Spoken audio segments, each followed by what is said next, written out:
সোমবার রাজধানীর ওসমানী স্মৃতি মিলনায়তনে জেলা প্রশাসক সম্মেলনের দ্বিতীয় দিনে গুরুত্বপূর্ণ বেশ কিছু মন্ত্রণালয় ও বিভাগের মন্ত্রী ও কর্মকর্তাদের সাথে বৈঠক করেন ডিসিরা।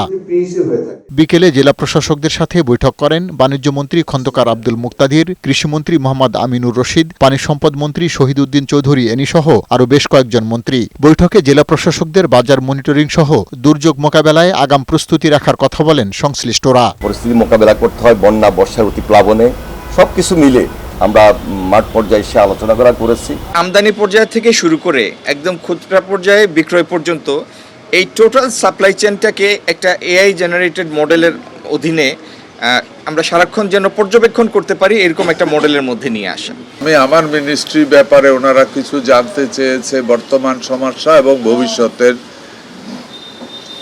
কিছু সমাধানের প্রশ্নে আলোচনা হয়েছে বা প্রশ্ন করেছে, ওটার জবাব আমরা দিয়েছি। এর আগে সকালে সংস্কৃতি বিষয়ক মন্ত্রণালয় এবং বেসামরিক বিমান পরিবহন ও পর্যটন মন্ত্রণালয়ের মন্ত্রীর সাথে ডিসিদের বৈঠক অনুষ্ঠিত হয়। এরপর অর্থ মন্ত্রণালয়ের মন্ত্রী ও সংশ্লিষ্ট কর্মকর্তাদের সাথে বৈঠক করেন ডিসিরা। নতুন প্রকল্প গ্রহণের ক্ষেত্রে নির্বাচনী ইশতেহারকে গুরুত্ব দেওয়ার কথা জানান পরিকল্পনা প্রতিমন্ত্রী জোনায়েদ সাকি। কেন প্রকল্প যথাসময়ে এবং সাশ্রয়ীভাবে আমাদের বাস্তবায়ন হয় না সেইগুলো আমরা চিহ্নিত করার চেষ্টা করছি এবং সেই সব বিষয়ে সত্যিকার পরিবর্তন কি আনা যাবে সেইগুলো নিয়ে আলোচনা চলছে। মন্ত্রণালয় থেকে নির্দেশ দিয়েছি যে যারা পর্যটক যারা আসবে তারা যেন নিরাপত্তাহীনতা না ভোগে। প্রথম কিন্তু এই জিনিসটা জেলা প্রশাসকের দায়িত্ব, এই জায়গাটা খেয়াল করা। প্রত্নতত্ত্ব অধিদপ্তরে আমরা 535টি নিদর্শন তালিকাভুক্ত করে সেখানে আমরা কাজকর্ম করছি। সোমবারের সমাপনী সেশনে প্রধানমন্ত্রীর উপদেষ্টা মাহাদি আমিন বলেন, নতুন সরকারের পরিকল্পনা বাস্তবায়নে